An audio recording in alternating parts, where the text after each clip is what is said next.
जय श्री हरि विठल। मैं हूँ अनीता पाटिल और आप सबको मेरा प्यार भरा नमस्ते। आज के व्लॉग में मैं बता रही हूँ एक व्रत की कथा और एक ऐसा व्रत जो हमारे यहाँ हमारे महाराष्ट्र में सारी सुहागन महिला है, कुंवारी कन्याएं सब मिलकर बड़ी हंसी खुशी से करते हैं। और उस व्रत का नाम है हरतालिका व्रत। हरतालिका व्रत आने वाली 26 अगस्त को मंगलवार के दिन है और उस दिन बहुत सारी हमारी बेटियां ऐसे रहती है कि जो घर पे नहीं रह सकती, जो बहुत बाहरगांव होती है, पढ़ाई के कारण हॉस्टल में रहते हैं, जॉब के कारण रहते हैं। तो ऐसी लड़कियों के लिए, मैं बेटियों के लिए ये व्रत की कथा का व्लॉग बना रही हूँ, जो कि वहाँ वो आराम से सुन सके और व्रत अच्छे से निभा सके उनका। तो चलिए करते हैं व्रत के कथा की शुरुआत। श्री गणेशाय नमः। एके दिवशी भगवान शिव पार्वती कैलास पर्वतावर बसली होती। पार्वतीनं शिवशंकरांना विचारलं, भगवान, सर्व व्रतांमध्ये चांगलं असं व्रत कोणतं? श्रम थोडे आणि फळ पुष्कळ असं एखादं व्रत असेल तर मला सांगा, आणि मी कोणत्या पुण्याईनं आपल्या पदरी पडले हेही मला सांगा. तेव्हा शंकर म्हणाले, जसा नक्षत्रात चंद्र श्रेष्ठ, ग्रहांमध्ये सूर्य श्रेष्ठ, 4 वर्णांमध्ये ब्राह्मण श्रेष्ठ, देवांमध्ये विष्णू श्रेष्ठ, नद्यांमध्ये गंगा श्रेष्ठ, त्याचप्रमाणे हरितालिका हे व्रत सर्व व्रतांमध्ये श्रेष्ठ आहे. ते तुला सांगतो. तेच तू पूर्वजन्मी हिमालय पर्वतावर केलंस आणि त्याच पुण्यानं तू मला प्राप्त झालीस. ते एक. हे व्रत भाद्रपद महिन्याच्या पहिल्या तृतीयेला करावं. ते पूर्वी तू केलंस ते मी तुला आता सांगतो. तू लहान असताना मी तुला प्राप्त व्हावं म्हणून मोठं तप केलंस. 64 वर्षे तर झाडाची पिकलेली पानं खाऊन होतीस. थंडी, पाऊस, ऊन ही तिन्ही ऋतू दुःख सहन केलंस. हे तुझे श्रम पाहून तुझ्या पित्याला फार दुःख झालं आणि अशी कन्या कोणास द्यावी अशी त्याला चिंता पडली. इतक्यात तिथे नारद मुनी आले. हिमालयानं त्यांची पूजा केली व येण्याचं कारण विचारलं. तेव्हा नारद म्हणाले, तुझी कन्या उपवर झाली आहे, ती विष्णूला द्यावी.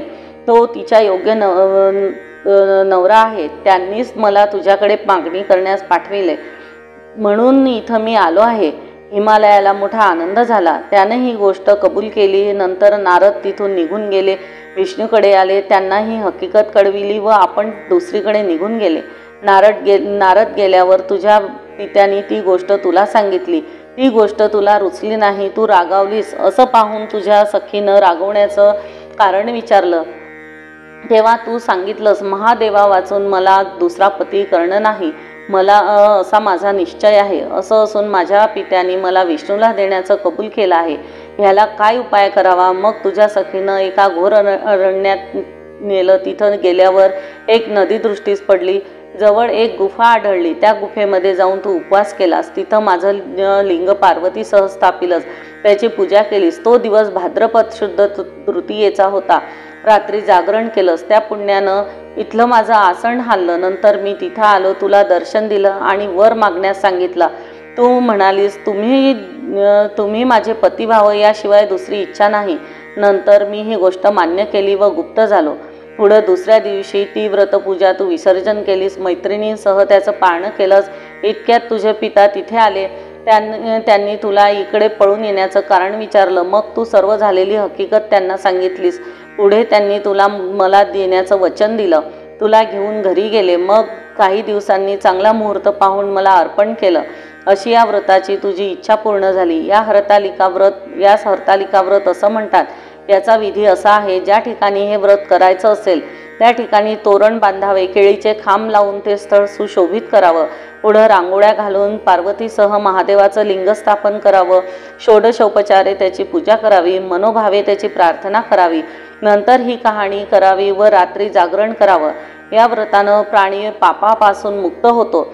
7 जन्माचं पातक नाहीसं होतं. राज्य मिळतं. स्त्रियांचं सौभाग्य वाढतं. या दिवशी बायकांनी जर काही खाल्लं तर त्या जन्मवंद्य व विधवा होतात.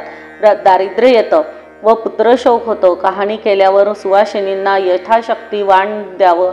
दुसरे दिवशी उत्तर पूजा करावी व व्रताचं विसर्जन करावे. ही 6 उत्तराची कहाणी 5 उत्तरी देवा ब्राह्मणांचे द्वारी गाईचे गोठी पिंपळाचे पारी सुफल संपूर्ण। जय श्री हरि विठल। दोस्तों, आज अगर मेरी ये कथा एक बेटी भी हॉस्टल में सुनती है तो मैं मेरी कथा का ये व्लॉग सफल हुआ ऐसा समझूंगी। आज मैं आप लोगों को ये नहीं कहूँगी कि शेयर करिए या मेरे व्लॉग को सब्सक्राइब कीजिए, नहीं। ये व्लॉग मैंने अपनी बेटियों के लिए बनाया जो कि बाहर गांव रहती है, उनके लिए। तो मिलते हैं मेरे अगले व्लॉग में। जय श्री हरि विठल।